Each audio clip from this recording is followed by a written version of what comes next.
Martha, myself, and Paul Muser. Paul Muser is the longest serving member of council. Martha Van Auken and myself have been on council for 12 years. A lot of what you have seen has been taped and then edited. And one of the reasons is that our frustration has been is we've been here. We didn't go broke last year or the year before. We've been broke. We've been limping along. I wanted to show y'all something because this is also Black History Month. We never celebrate our culture here in Colwyn, and I want to celebrate it. I've been on council 12 years, and this is my last and final year. I will never go to politics again. I was the first Afro-American who was elected to council, and I'm the longest serving Afro-American council member.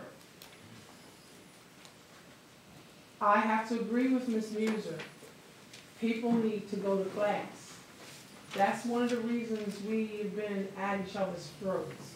Because when you go to class, there is a book that governs Colwyn. It's called the Commonwealth Borough Code. We haven't followed that this year at all. And that's been one of my frustrations. Marita and I have met each other a lot. See, this comes from PSAB. And it is a certificate, and I'll read it to you. It says, Certificate of Achievement presented to Senator Gray, CBO, Colwyn Borough, for successfully completing the Certified Borough Official Program. It was given to me in April of 2011. Martha Van Auken also has one of these. And there's been a lot of footage put on YouTube and on Channel 10. Again, it was doctored, because why were we going there? Why were we doing what we were doing? Because, again, we weren't being listened to. We have to know something if we've been here 12 years. We're not thieves. The borough has always been broke since I've been here. We've never ever, I've been on council since 2004, and we have never had a year that we did not take a tax anticipation loan.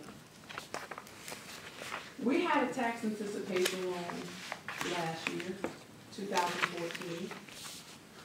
I didn't sign the papers because it was for $300,000, and my name would have been on it. Now, they've said a lot about the records and all of that. On January 7, 2014, the office was broken and boxes and boxes and boxes of records were taken. So they can only get what they have. What I'm also saying, we have the state here, but we also need the Justice Department here. For the last year, they've been selectively enforcing the law on 3 of us. I am half a century plus some. My next big birthday is 60. I've never been in trouble. You can pull up my name before 2014 and there was nothing. In 2014, the chief directed his officers to write me disorderly conduct whenever I came into council. I was convicted of them in the lower court. I had to appeal them. And if you don't believe me, go out and look. It was stated that it was being, the law enforcement here in Colwyn was selectively enforcing the law against me.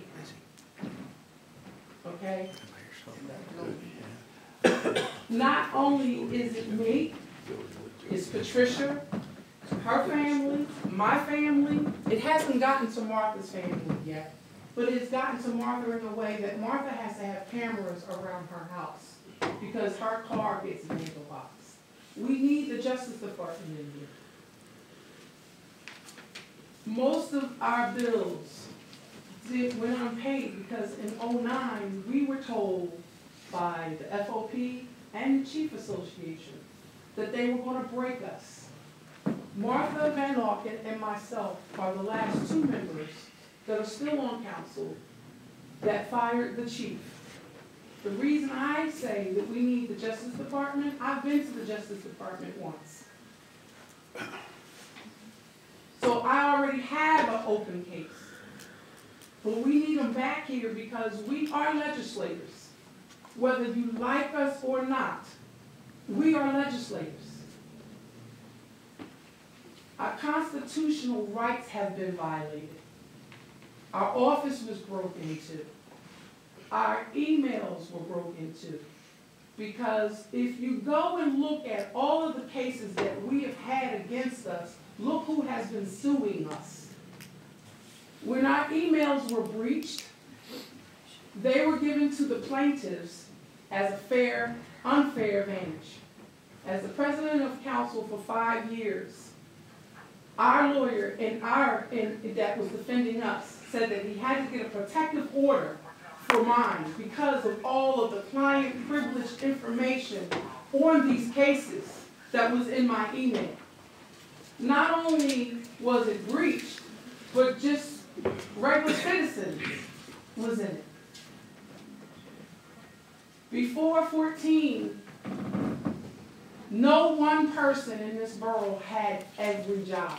Before 14, not every person. One person has been running this borough. The borough manager, borough secretary, the borough treasurer, the borough rights to know officer. Our receptionist has been reduced, and I'm talking to the citizens because this is our council caucus meeting, and this is what the citizens need because we were elected by the citizens, and they need to know what's going on because stuff that's put on Facebook, that's what it is, Facebook. There's a lot of things that we don't talk about. But if you go out and look at our borough manager's car, look at the tag. It says FOP. There was supposed to be a contract on this table tonight for the police. It was changed. We can't give any more contracts. I'm going to be really honest with you. We really can't afford our police station. It's half our budget. Now, the reason I'm asking for the Justice Department, and Harry, I schooled you on the borough code. You talked to Kendra. The reason I'm asking for the Justice Department because as a citizen of the United States, as a legislator, I should not be followed by the chief of police. The chief of police should not be coming in my job every day. He should not be following me around. He should not be telling people to give me bogus tickets.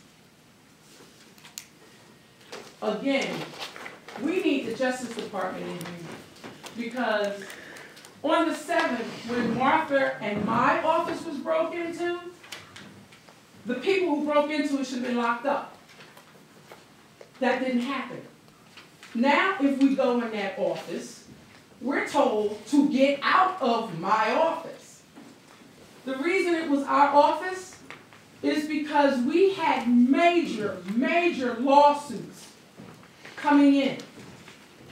We were told that we had to protect the documents in that office. The night that that office was broke into, one of the people that was toting the boxes out was in the suit suing us. We need the Justice Department. Because if the Justice Department doesn't come in, If I go missing or I wind up dead, you better look at Paula Brown, Chief Hill. Come on, y'all don't take it that far. And I mean it. Come on. And I'm not, I mean it. Because here's my thing, Take it here's too my far. thing, here's my thing. 7:35. She's been going Anytime on I for say 15 minutes. anything, it's already been set up. If you notice, the mayor, he will start. I'm willing to work with anyone. But I am really not here to be abused. I have constitutional rights. When you take the oath of state of Pennsylvania, you're not just upholding the laws of Colwyn. In the oath, it tells you you are upholding the Constitution of the United States, the Constitution of the Commonwealth, and your codes. And that's not happening here. My Fourth Amendment right has been violated. My First Amendment right has been violated. I am a citizen of the United States. I have a right to walk and go to my job without being harassed. Without, the Attorney General or the Inspector General told me that I would have to put in a private criminal complaint against the fact that I've been in this borough 12 years and I've always got mail, and for the last 12 months I haven't gotten any mail. But who's going to take my report? Because the chief has said not to take any reports from the three of us. If something happens to us, we're supposed to go to the DA. But that's an oxymoron, because you can't take out a criminal complaint unless you go to your local police first and get the police report and go over to your district court, have it filled out, and then go to the DA. That's not true. That's not true. That's not Well, true. that's the way it's been. It's not true. And all I'm saying is, there's a whole lot more to this story than y'all are reporting. See, I was accused of assaulting Paula Brown in 2010 at a very council meeting. She went and took out a private complaint against myself, the solicitor at the time, and a resident. It was a false claim. We all got letters that said it was unfounded. But I've never been in trouble before 2014. I don't have anything under my record. And the reason I'm saying, I know about the law. If we call them in, we call these two guys, President Williams called these two guys after we passed our budget, because when the budget went through, we knew the borough was broke. I knew the borough was broke when we didn't take the $300,000 payment. All I'm saying is, you want to do something for me, Harry? Bring justice here. Thank you, Tanette. Freddie has to finish his report. All right, let's get into committee reports. We'll start out with Finance and Ordinance. Mr. Lesser, please. Okay, the most important thing that happened under Finance and Ordinance was Stevens and Lee and Marita Kelly report on the Act 47, which I personally thought it was actually receivership like what the Chester School Board has, and I was totally against that, but I found out that it's not actually that type of receivership. Council still has the power to make the decisions, but what it does, it gives us a little more leeway, say what Tony had said with the Fraternal Order of Police, who I just don't want to say anything. The legacy costs from what the Fraternal Order of Police and that union has done to this borough, which is not in the last 5 years, it actually took 30 years. And you know, we can't continue to do things like everybody talked about the raises that were given out in the middle of the summertime. It might have been April. Well, I talked to the gentleman here about the part-timers being in the Fraternal Order of Police, and the borough manager and the chief of police. All of a sudden, everybody got raised. The chief sat in his butt for 3 years for whatever reason. He gets a $5,000 raise, and everybody gets raised, and it didn't even come to council. Now, under this new Act 47 plan, all that stuff has to come to council. I was upset because I was the finance chair, and it seemed like the Fraternal Order of Police, who has an act in this borough for getting what they want to get because of the state legislator gives them all the power, but we only have one guy in the Fraternal Order of Police, and you know, I don't think, you know, if he was happy with what he makes, he's not happy with what he makes, he wants to continue to make a raise. They just recently have threatened arbitration if we don't sign him into a big contract, okay? And I'm not for giving anybody a contract, but according to this Act 47, we can start to get out of some of these contracts, and that's basically what we have to do. Because like the legacy cost of the Jimmy Carter Cedar program, if anybody ever heard that story, to now, okay, is the problem in Colwyn Borough, and I've been saying it for 25 years. So it's not that, there's things that happened in the last 5 years as far as hiring too many people, and we took care of that at the very, very first meeting. Making the cuts, bringing Chief Hills back, cutting money out, getting control of spending, getting control of the gasoline. Okay, just recently, you know, we had 2 borough trucks going out, and we cut 1 borough truck, and it's like $200 worth of gasoline a month. I mean, that's something that we should have never had, but it went on for a long time, and it can't continue to go on. And they're the things that you know, the voters voted a new council in to take care of them things because the people in the community knew that we couldn't sustain the finances because people that get $700–800 a month checks cannot pay people $70,000 a year. It's just impossible. I have a question for you. Go ahead. I think he needs a He needs to finish his report. he needs a finance report. I have a question for you. He has Are it. you aware? Let me explain something about that contract. You're not following your The order. part-timers, only their salary is in the contract. That's, No. Only their salary. They're not in the contract because they can't be in it. You understand what I'm saying? Yeah, Now, I have a question for you on these finances. Because this was given to me. Now, on the 31st of March, Chief Hills was paid $7,100 for back pay longevity. Go with me, Freddie. Now, he's been enriching himself. listen, on this budget here, in here, Chief Hills was paid another